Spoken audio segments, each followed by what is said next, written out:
Welcome, Richard Gold, to the J-Commerce Business Soundbite. Can I just ask you to start to tell us a bit about yourself, your business, your background, please? Yeah, so my name's Richard Gold. I've lived in Prestwich for 30 years, originally from the other side of Manchester. So I've emigrated 30 years ago. I have been in business, had my own business now since 2003. I've got a sales agency in the clothing and the uniform industry, and I've also got a part-time business selling old and collectible books, and I'm also a local Sedgely councillor, where we obviously deal a lot with local businesses, and we've been working, especially recently, on the regeneration of Prestwich and Bury and helping local businesses during the lockdown. Cool. So I guess when did you start each of those aspects of your life? So I've been a councillor for 2 years, so it's been interesting, especially the last year. I never thought it would be like this, but it's been busy and it's been good. I started both my businesses in 2003. I went self-employed. I actually started the sales agency business, but I'd also been collecting books as a hobby. And for the first 6 to 8 months, while I was developing my other business, because we work on a very long lead time, so sometimes customer places an order and you don't see the commission for 6 months. So I actually lived on the book business for 6 months, which was quite fun, and I've just kept it going. But as I'm getting busier and busier, I do less and less on the book business. So yeah, 2003, so 17 years. So I've actually been had my own business for longer than I've ever worked. As a wage slave, as being employed by a company. So that's quite something. It doesn't feel like 17 years. Okay, that's good, I guess. Are you a one-man band? Do you have a big team working for you? Yeah, so I don't have any staff. I used to have one member of staff, which was very good. But when she left, actually my biggest customers said, actually, we prefer you handling it. So I adapted. But on the other hand, is the people that I work for, because I'm in a niche specialist market, the people that I agent for, because of the size of the orders that I bring in for them, they give me plenty of support, and I have a member of staff in each company that I agent for that basically supports me. So it's a case of it's thinking outside the box. Do I go and get someone else? Well, it's probably not worth it, and it's probably not what my customers want. So I use other people's staff. So it's just how you adapt in business. So I get the whole hobby side of the book bit, how that started. How did you get into sales for the uniform? Yeah, so I'd actually been a buyer for a company for quite a few years. Then went to another company, didn't work out, and I'd wanted to go on my own and set up a business for quite a long time, and that was kind of the push. That was the push that I needed, and I had lots of contacts and lots of experience. So I was actually, and I don't always recommend it, but I was in a business that I went into a business that I already knew an awful lot about. So it just kind of happened. I guess you didn't really need to do much research before you went self-employed, because, like you said, you were a buyer beforehand. Well, actually, I did have to do quite a lot of research, because I went very niche, and I built up a very, very, very quickly a very, very good relationship with one company. So they would give me they actually let me pick their brains and explain things to me about how things work that I didn't really know about. So, but the other thing that I had to do a lot of research on is, and I'll come on to this later, is how you actually run a business, because it's not just a case of going out and selling a product or a service and waiting for the money to roll in. You know, there's staffing issues, there's administration, accounts, cash flow, banking, finance, you know, so it's all, I had to spend a lot of time at the beginning working out how to set the business up. And some of that I did straight away, and some of it I did as and when I knew that I would need it.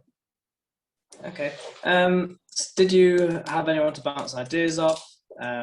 Friends, family, you know, former associates? Yeah. So let's start with family, right? Your parents, I don't think your parents are the best people to bounce things off, right? The reason to tell your parents about your business is that it gives them nachas, and you know, and they get satisfaction when, you know, their child, well, I wasn't a child, but you know what I mean, we all know what I mean, is doing well. So I got a lot of advice from customers, which might sound weird. You think, well, why is a customer advising you? Because you're going to go to their competitors. But the market was big enough, and it was geographically big enough, that it was in the interests of my customers for me to, they couldn't give me enough orders themselves for me to make it financially viable. So they would advise me on who else to see, and they'd also advise me on what products and services to offer. I also got a lot of advice from the companies that I was agenting for. I knew them all before. I'd worked with them as a buyer, so I knew them, they knew me, but you know, it was a different situation. I wasn't buying from them, I was selling for them, and still am. So yeah, lots of advice. Don't be afraid to take advice. The only other thing I would say is that I probably didn't take enough advice, although I don't know whether it was available 17 years ago, but now you've got so many places you can go to for advice. Take it, listen. You know, your organisation. You know, people should listen to people who are already in business and take advice. Some of it won't be relevant, but you might get that one thing that just clicks with you. Likewise, other organisations. You know, in the Jewish community, you know, if you don't know how to use a spreadsheet, you don't know how to use a computer. You know, the Jewel Foundation run courses on that. The council, it's called, I think it's called Bury Means Business. Go onto their webpage and see the support that they give for startup companies, or people starting up, or companies that have been trading for less than 3 years. So get lots of advice. It's no substitute for actually going out there and doing the business, you know. But if you do need, if you're new to business, or you need ideas, that's the way to do it, I think. Not that I did, but that's the way I would recommend it today. I just happened to be lucky. Yeah, that's great. Okay. Did you have a plan B if none of this worked out? Yeah. I was going to be a second-hand bookseller. Was plan B. But actually, that sort of became less and less as the other business grew. And then obviously being a counsellor, in my first year as being a counsellor, I hardly sold a book because I had too much to do with the other two businesses. So it's, you know, I've still got a plan B, and that is actually my dream one day, you know, is to be a full-time book dealer. But at the moment, it's the last thing on my mind. When you say book dealer, is it stuff like you could sell on Amazon, or it's more like specialist type books? So I specialise in, would you believe, politics and Judaica. So stuff from like the 20s and 30s. You know, it could be a pamphlet on Zionism, or a pamphlet on anti-Semitism, or a pamphlet on the Labour Party. So I specialise in that kind of thing. But I had a teacher in that, actually. I had a teacher, an old Jewish guy. He was my mentor, and he always used to say, you know, buy anything as long as you can make a butty out of it. So yeah, so that, but and I do make money out of it, and I do treat it seriously. The other thing I would say is I wouldn't recommend having a second business like that, because there's no such thing as a hobby business. you still have to file your accounts on time. You still have to keep accounts. You still have to have stock. So I wouldn't recommend it, but it's kind of worked for me. And I do occasionally sell on eBay or book sites, or pre-lockdown. I would sell at book fairs and institutions. So, but it's weird. It's a kind of business where I can just stop and start it. I can go to a book fair, do very well, and then not do anything for the next 4 weeks or so, and then pick it up again. Yeah, it's good that you can dip in and out of it, I guess. Yeah, and it's your hobby, so yeah, smash and grab, I call it. But it does. Even if you run it at a very low level, you've still got to keep your accounts up to date and do your end of year and make sure everything is right. So there's no such thing as no effort, on any business, even if it's a small, what they call a hobby business. Yeah, okay. Any particular lessons you've learned along the way which you haven't mentioned already? Yeah. I was actually thinking about it beforehand because I thought you might ask this question. There aren't many lessons. Well, I've learned a lot of lessons, but I suppose it's more experience. And through experience, I've learned certain things. The best piece of advice I was given when I started off was keep your overheads low. And that doesn't mean skimp on your overheads, but, does your company really need, a spanking brand new BMW? Does your company really need offices in the city centre? Now, it could be that you're in the kind of business that does need that, but if you don't need it, you shouldn't be wasting your money on it. On the other hand, is that you should have what is applicable so that you project a good image. So if you're a gardener and you're going around to quote someone for doing the back garden down King's Road, you don't want to turn up in a fancy car, in a fancy suit. You want to look like a gardener. If you're dealing with large businesses, public corporations, then you need to portray a different look. So you've got to look so that people have confidence in you, and it's really common sense. So I didn't know what to wear tonight, so I thought, well, the easiest thing is to wear a shirt and tie, So look the part, but don't overspend. On the other hand, is if you need something and it's crucial for your business, then don't skimp and not buy it. If you can only do half a job because you haven't got something that will finish off the other half, then you shouldn't be quoting for that. So it's always swings and roundabouts and fine balances in business. Not to this, but enough of that. Yeah, that's great. That, yeah. Have you ever felt that it's been too hard? Maybe give up and maybe go work for somebody else rather than carry on your own? Oh yeah, definitely. But nothing for more than 5 minutes.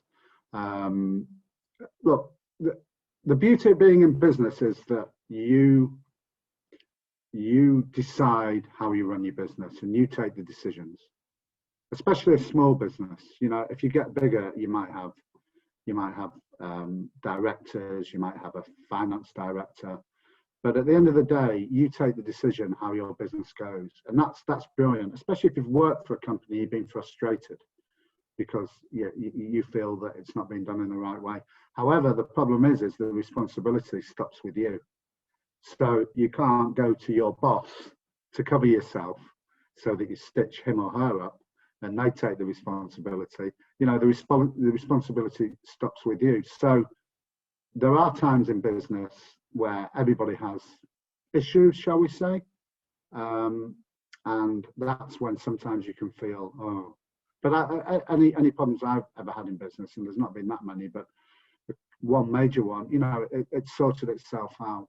So the other piece of advice I will give is that if you feel that it's not for you, you'll know pretty soon. But don't give up. Don't give up until you're giving it a real go. Because if it's easy, everyone will be doing it.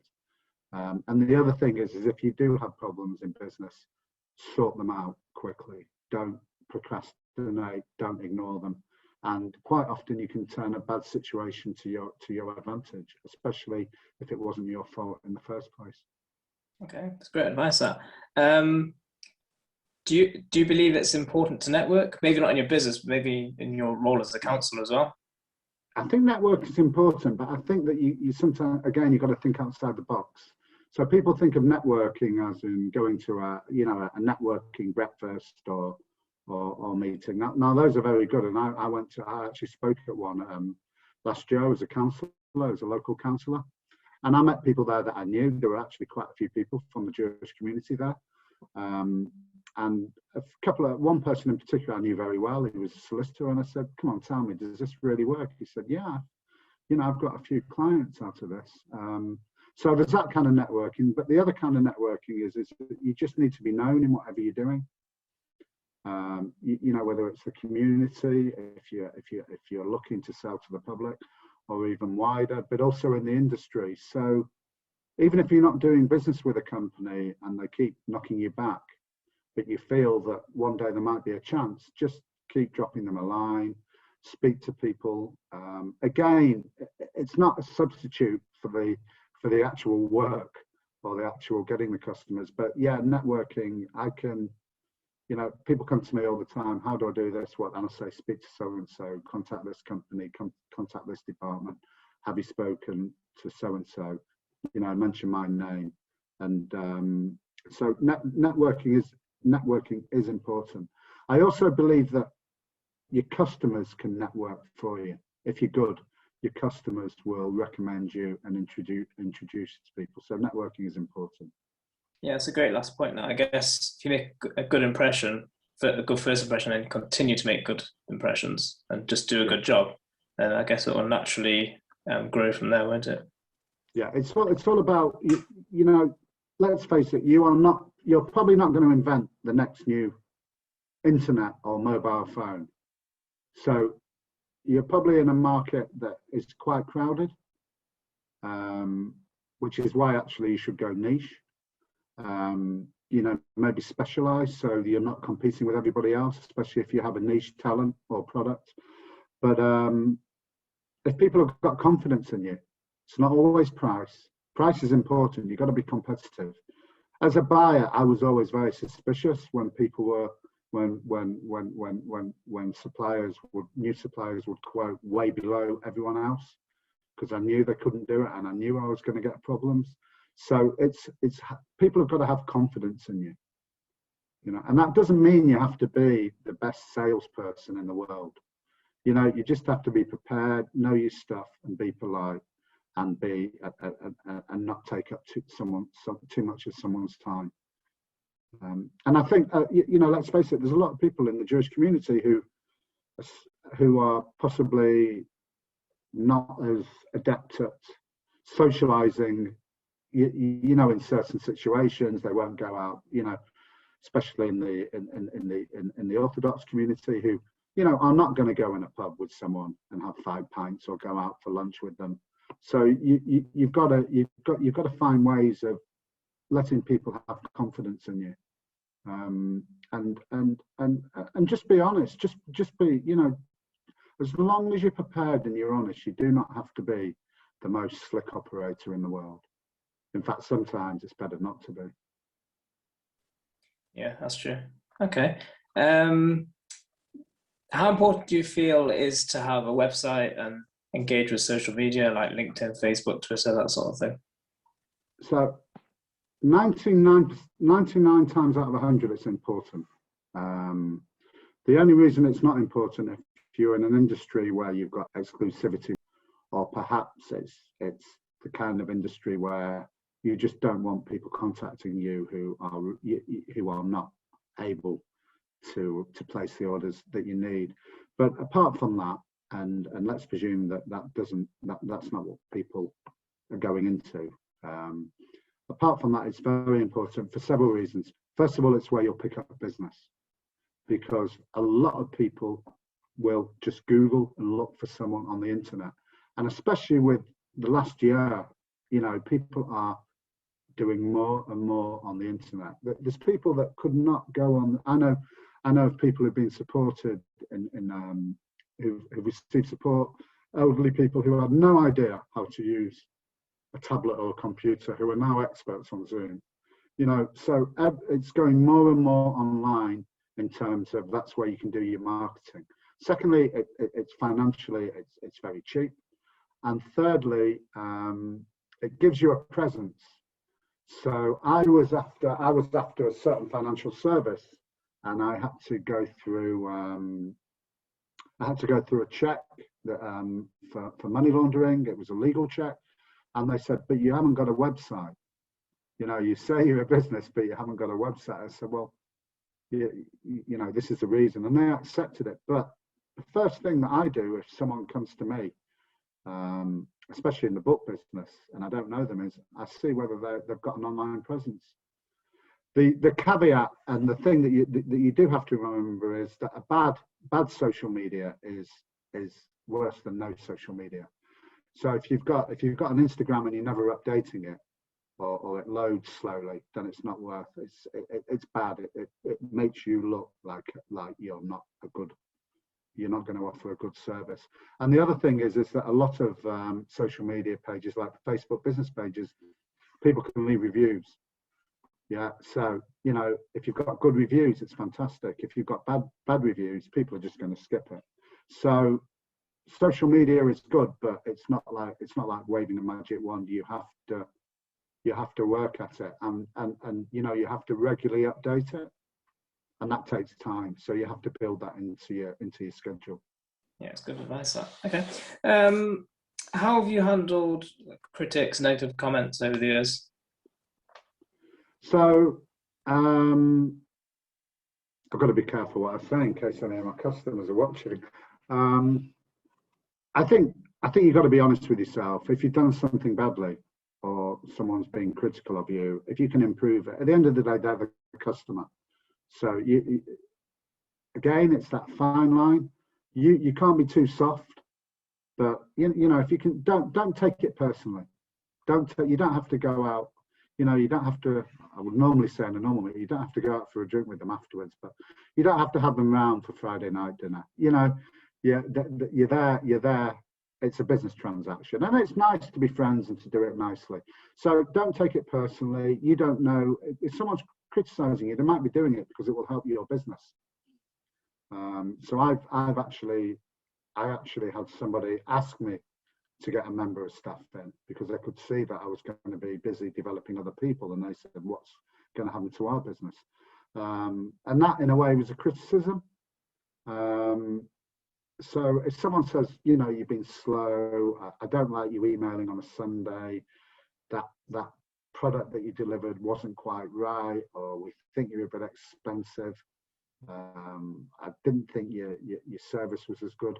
Don't take it, whatever you do, don't take it personally. And if you can improve. And even if you can't improve, try and improve. Because as I say, it's a bit, it's business. If, on the other hand, you've got someone who's, just remember that everyone's human, and you might be the person that is on the top. Your name is at the top, and it happens, or she happens to be dealing with something that you're doing, and they had a row the night before with the partner, or they had a late night, and they're annoyed. So just let it bounce off you. Just let it bounce off you. But again, criticism, don't delay solving it if there is a problem. Find out what the problem is and solve it. Okay, yeah, I guess see the human side of it. Understand maybe what situation or position that other person's in before you actually get too annoyed about it. Yeah, I mean, look, you don't want to be belittled. Not too much anyway. But at the end of the day, once you get paid, those criticisms will become a minor issue, as long as you're not a pushover. And again, it's that fine line. Yeah. Okay. With the benefit of hindsight, is there anything you would have done differently at all? I wish I was more aware about renting offices and landlords, and ending up having to, you get a lease, it's fine, and then you realise that you've got to pay for the maintenance outside that you didn't realise, or you got to pay this or that. So for me, that's something which has cost me in the past. The other thing I regret not doing was, and I've actually managed to do it in lockdown. I have actually been really busy in lockdown, but everyone was setting targets and saying, I'm going to do this during lockdown. So for years, I'd wanted to go on a specialist book site on my part-time business. And for years, I never did it, or I worked on it for about 3 hours and I gave up and started it again. This time I persevered, and I've had most of my sales during lockdown from this site. I wish I'd have gone on it 17 years ago. But I can't really say I've had many regrets in business. Not really. Finally, is there any single piece of advice that you give to people watching that you haven't mentioned already? The only thing I would say is that when you're starting a business, think about the best reasons for starting what you're going to do. You know, so it could be it's usual that you know about the business, that you've had maybe some involvement, not involvement, but you might have some knowledge. You know, again, let's talk about gardening. You might be a keen gardener. You might be very good at gardening, but try thinking outside of the box. So one thing I've noticed over the last 3 years in the Jewish communities, there's a lot, and I use this as an example actually. So I'll use it as an example in its niche. Although it might not work, but for instance, there's a lot of people doing food. You know, there's a lot of, I see it on Facebook, you know, people using social media, they friend me, I go, never heard of them, do I know them through the council or whatever? And then 5 minutes later, I'm getting platters of melon, of sweets, of all sorts. So I'm thinking, well, that's what a lot of people are doing. And I'm like thinking, but I wonder who's supplying them with their, whatever it's called, their plates, etc. It's probably mashers or not, whatever it's called. But you know, think outside the box. So everyone's thinking, well, I'm going to do this, I'm going to do this food, but who's doing the actual materials that are needed for it? You know, so I'm not suggesting that, but I'm just saying, think differently. Also, I'm a big believer in going niche, and that doesn't mean you're going to do something that no one wants. It means that you're going to do something where it might be that it depends, because you can always change the direction of your business or add things, but sometimes you can do something that a big company can't be bothered doing. You know, it's not financially worth it for them, but for you, it could be very, very financially worth it. So niche businesses and thinking outside the box. The only other thing I would say is that when you do start up a business and you do start making money, don't just spend it, every penny that you make, because apart from keeping it for your tax, you've got to invest it. You've got to have enough, especially at the beginning, to live on, but you've got to also invest it in the company, back in the company, back in stock. And also you want to try and keep something for a rainy day. I mean, you know, look at the last 12 months. There's been people who've been struggling.